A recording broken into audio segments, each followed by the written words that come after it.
अब तक बहुत सारे नौजवान बहुत सारे तदफीन में जुड़े हैं, लेकिन इस मरहूम की जो दर्द भरी दास्तान है, मैं चाहता हूं कि आप भी सुने और तमाम इंसानियत भी सुने और इनके हक़ में दुआएं भी करें कि इंसान कैसे कैसे दर्द से सफ़र से गुज़रता है।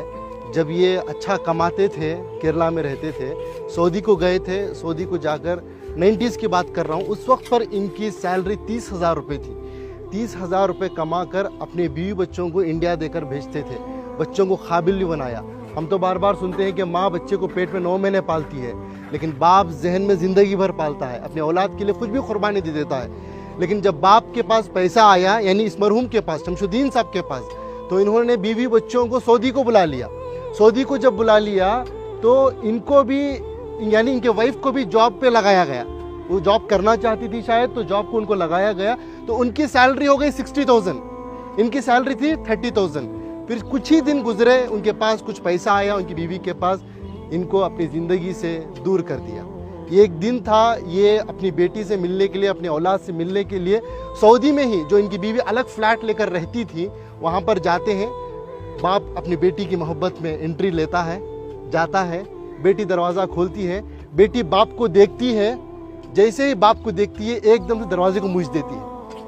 एक तमाचे की तरह इस मरहूम के चेहरे पर पड़ा। ये मैं नहीं कह रहा हूँ, ये इनकी खुद की ज़बानी है। मरने से पहले, कुछ दिन पहले इन्होंने इस वाक़े को बताया है। इसके गवाह हमारे इनायत साहब है, कहाँ है? हाँ, ये हैं। ये बता ये रहे हैं कि सऊदी से दिल दुखने के बाद, दर्द मिलने के बाद, बेंगलुरु के एक टॉप एरिया में, एक बिल्डिंग में एक मैनेजर के तौर पर काम करते थे।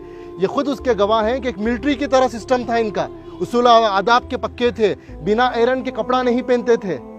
ऐसी अपनी जिंदगी, छोटा सा कमरा था, सीढ़ियों के नीचे से बेड डालकर, एक पंखा लगाकर, उसे भी पाक साफ रखकर जीते थे।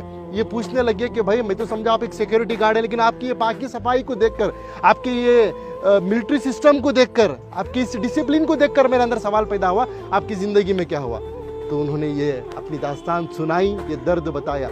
तो बस मैं इंसानियत से यही बात कहना चाहता हूँ कि दौलत तो कमाना है, वो मुकद्दर की मिलेगी, लेकिन अपने रिश्तों को बनाएं पहले, अपने बच्चों को, अपनी औलाद को मुसलमान बनाएं, इंसान बनाएं। आज पता चला कि इनकी औलाद अमेरिका में है, USA में है, लाखों के रुपए कमा रहे हैं, लेकिन अफसोस की बात, दौलत तो दौलत है उनके पास, बाप के जनाजे को आने की तौफीक तक नहीं हुई। ये अल्लाह का करम है कि अल्लाह ने मुझे और आपको चुना है। मैं और आप आए नहीं यहाँ पर, अल्लाह हमें भेजा है, अल्लाह ने हमें ये तौफीक दी है, तब जाकर इस कब्रस्तान में आए हैं, इस मरहूम के जनाजे में शिरकत कर रहे हैं। इस मरहूम की नसीब देखिए, आज मस्जिद में नमाज़े की जनाजा अदा हुई। इनाम भाई, बड़ा मजमा था, मस्जिद के इमाम साहब, एक आलिम दीन ने इनका जनाजे की नमाज़ पढ़ाई, और तमाम अल्लाह के नेक बंदे मिलकर आकर आज तदफीन के लिए जुड़े।